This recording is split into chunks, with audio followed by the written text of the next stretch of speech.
Oui, donc je vais enregistrer aussi. Il faut que tu m'autorises à enregistrer. Ah bon? Oui. Giacomo, stop make co-host. Voilà. C'est bon? C'est bon. Bonsoir à vous tous. Aujourd'hui, c'est notre leçon numéro 28, mais c'est une leçon spéciale. C'est le jour de l'anniversaire de notre cher professeur Jacques Vigne. Donc, les gens ont demandé que ça soit un peu une séance spéciale sur lui. On va fêter avec lui son anniversaire. Mais avant de commencer notre programme, comme d'habitude, probablement la meilleure chose qu'on puisse faire dans l'anniversaire, c'est de méditer. Donc, on va méditer pendant pas plus qu'une demi-heure, guidé par Dr Jacques Vigne. Et ensuite, on passe à un programme spécial. Même l'interview sera spécifiée sur son anniversaire, sur sa vie en quelque sorte. Très bien. Et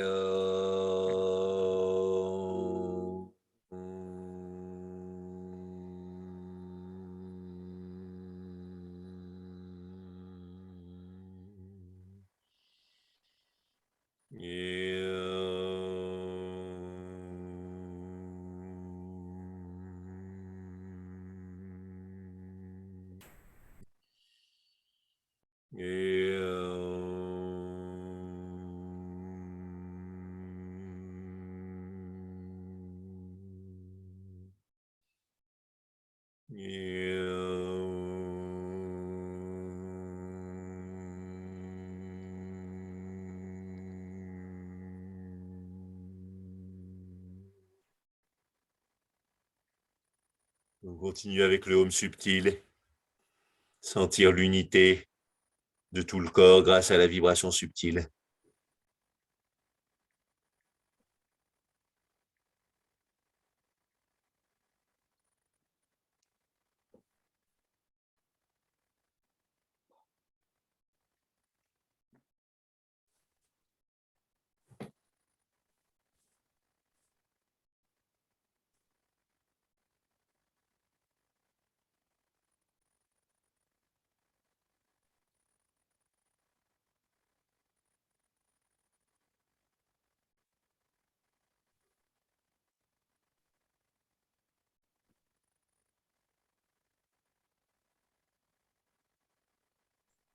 Maintenant, en un jour d'anniversaire, c'est bien de faire un retour sur soi.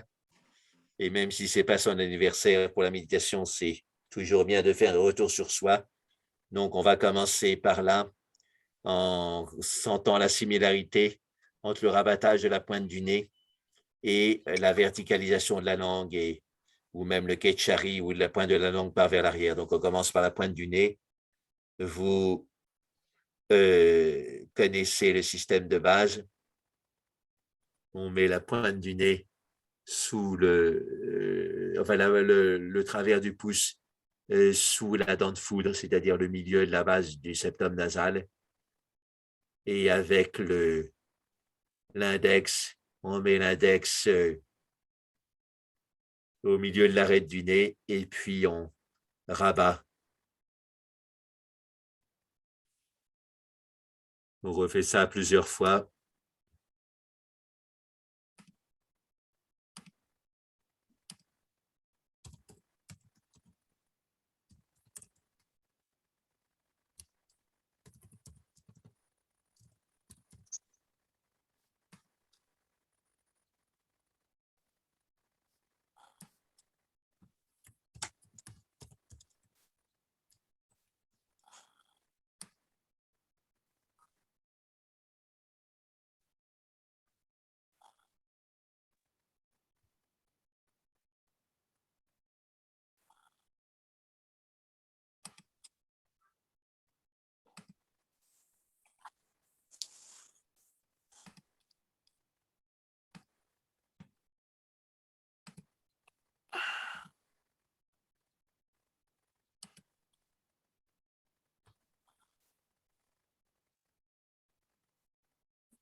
Maintenant, donc, avec la pointe de la langue,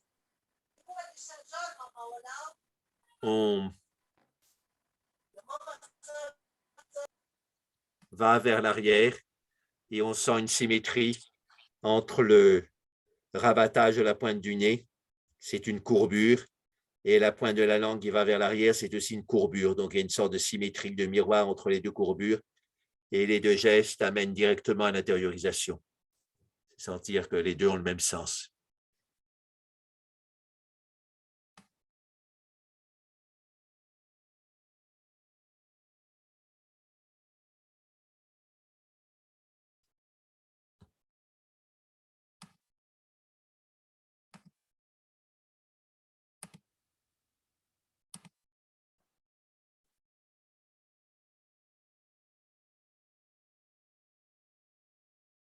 On continue à rabattre la pointe du nez avec le pouce et l'index de lumière.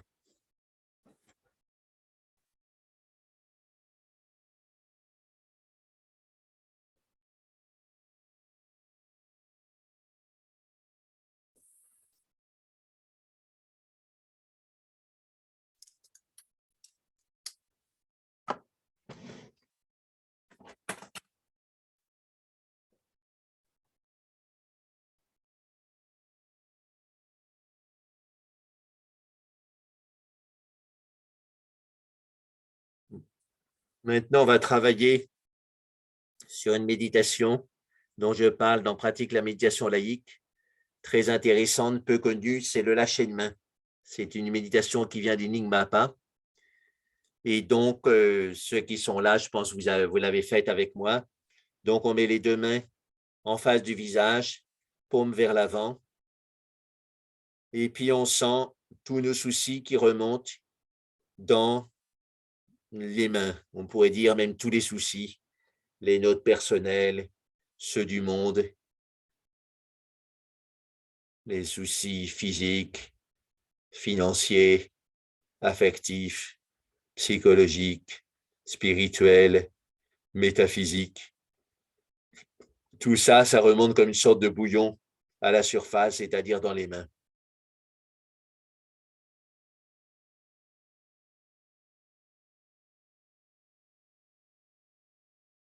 On sent les mains qui picotent tellement il y a de soucis dedans. C'est comme un seau qui se remplit sur la margelle d'une fontaine, puis un moment où le poids même de l'eau le déséquilibre et il tombe sur le pavé, et là, il se vide d'un coup. Et donc, en pratique, c'est les mains qui tombent sur le milieu des cuisses, paume vers le bas, bien sûr, et on sent qu'on se débarrasse comme ça de tous nos soucis. Quand les mains tombent sur les cuisses, on se redresse, on ouvre grand les yeux, on regarde dans le vide. C'est comme si le regard vide regardait l'espace vide, c'est le vide qui regarde le vide. On reste poumon vide. Et puis, quand la respiration reprend, ben, c'est discrètement, tout doucement. Une image qui me vient souvent pour cette respiration qui redémarre très doucement, c'est le jeu de Mikado. Dans le jeu de Mikado, on a des baguettes emmêlées et on doit en retirer une sans que les autres ne bougent. Donc, on doit réinspirer tranquillement, expirer tranquillement sans que le reste du corps ne bouge, sans même provoquer des mouvements, des sensations. Juste la sensation du souffle qui redémarre tranquillement et rien d'autre.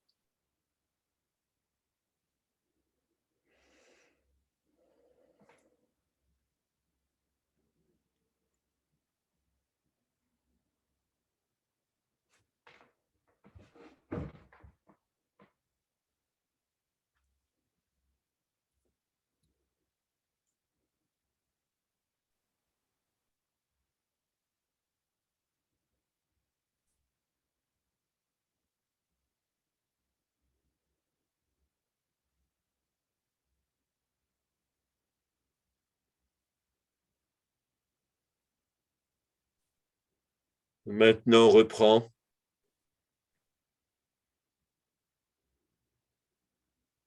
On va associer différentes images à ce lâcher de main pour essayer de cerner là, ces différentes fonctions.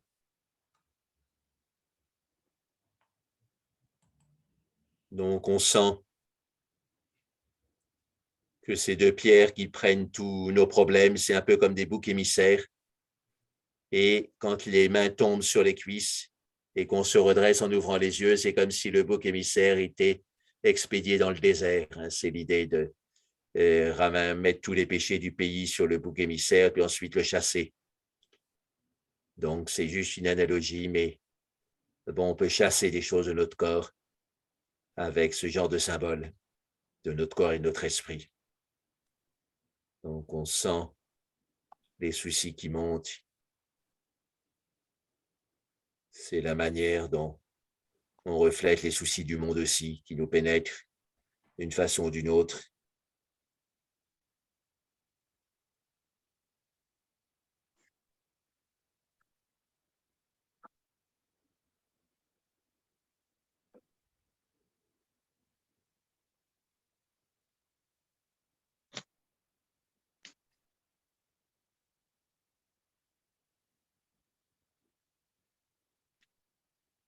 Maintenant, on laisse tomber. On redresse le dos. On regarde un peu au-dessus la ligne d'horizon. On reste un peu poumon vide. On sent qu'il y a un arrêt du mental et on s'arrange pour que la respiration reprenne suffisamment doucement pour ne pas perturber cet arrêt du mental. Et le jeu, bien sûr, c'est régulièrement d'essayer que cet arrêt du mental soit le plus long possible.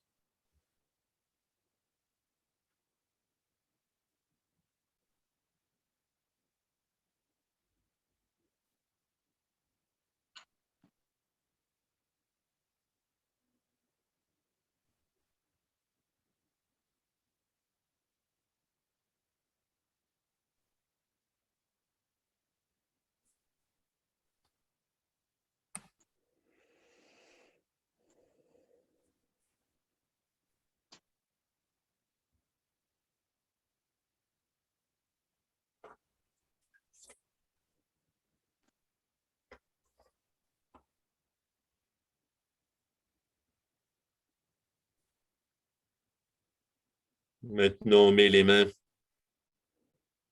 en face du visage. De nouveau, on imagine que ces mains sont comme de silex, ces pierres qui font des étincelles quand elles se frappent. On imagine que les deux cuisses sont aussi de silex. Et quand on laisse tomber les mains, on sent que c'est l'étincelle de l'éveil.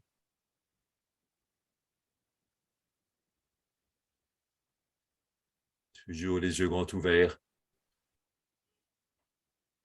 On regarde le vide nous regarde.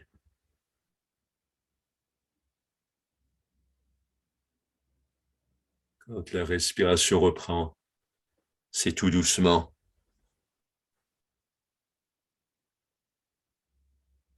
Le souffle est comme un dragon presque transparent qui se promènerait dans le ciel, qui serpenterait dans le ciel.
Maintenant, on fait avec les mains de lumière.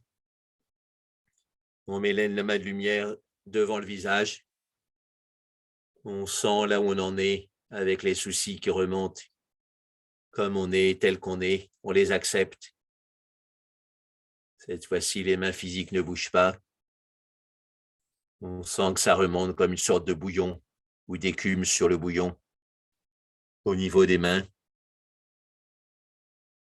On prend quand même le temps d'identifier un tant soit peu ce qui remonte.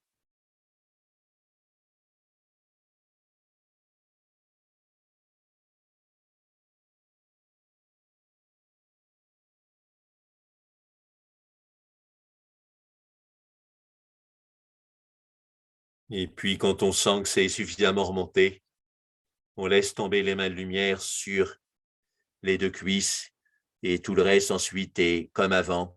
Si on redresse le dos brusquement, en ouvrant les yeux, on regarde le vide au-dessus de la ligne d'horizon. On reste un petit peu sans respirer, comme si on avait reçu un coup d'arrêt.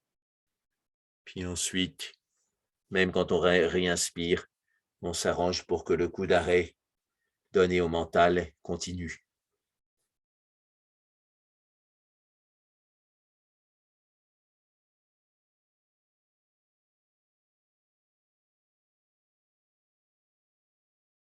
Bien sûr, un jour d'anniversaire, on sent le temps qui coule.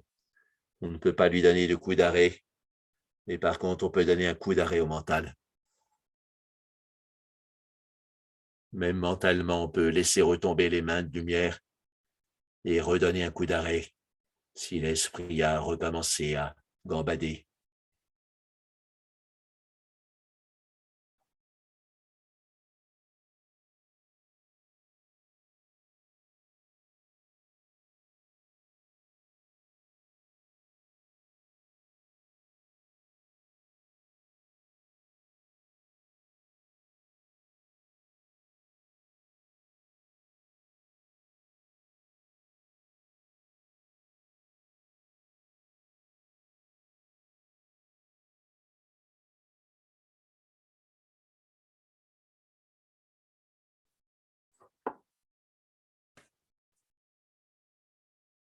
Maintenant, brièvement, vous pouvez vous allonger.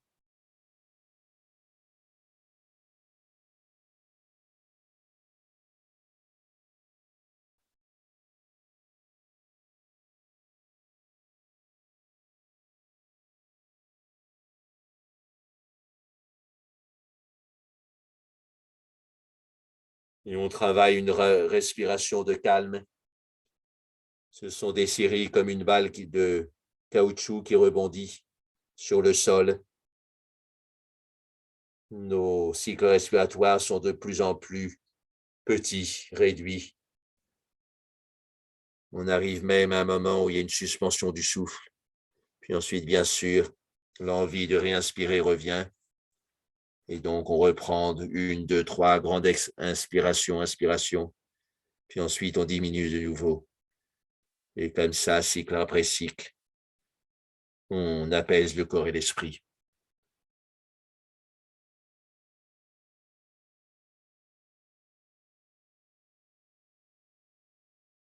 On pourrait appeler ça des respirations fractales si on le fait assez rapidement, c'est-à-dire l'amplitude respiratoire, la seconde respiration est la moitié de la première, puis ensuite le quart, puis ensuite le huitième.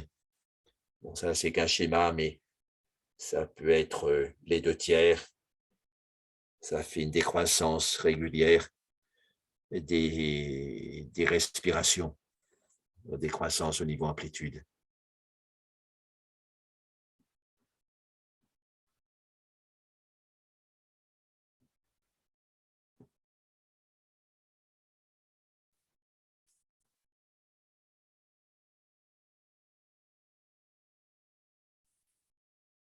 Et en même temps que vous faites cette décroissance, vous faites aussi une décroissance d'une spirale au niveau du centre de la poitrine, Anahata Chakra. Il y a une spirale qui tourne en se rapprochant du centre. C'est aussi une forme de décroissance régulière qui ramène au centre, qui ramène au soi, qui ramène à la paix.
Maintenant, on fait remonter.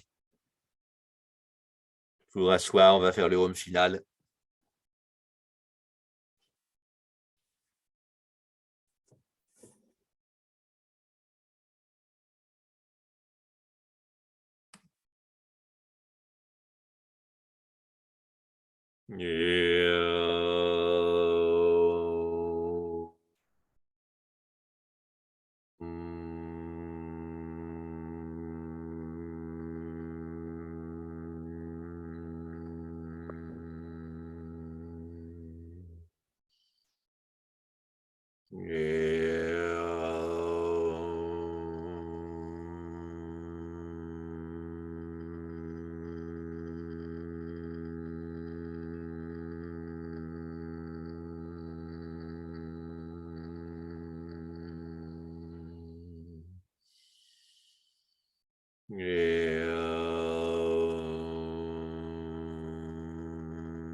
On peut saluer.